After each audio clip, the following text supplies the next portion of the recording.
তোমার কাজল মুছে যাবে ভেবে তাই কাঁদিতে দেইনি।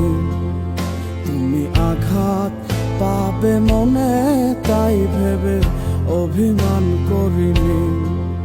তুমি শুনছ কি এই তোমায় করছি ডাকা ডাকি, তোমার ইচ্ছে আর বাহানা যত রাখি নাই তো বাকি। আমার পুরা কপাল হারাইলাম সব একটু সুখের লাগি, তুমি ভাষাই তোরি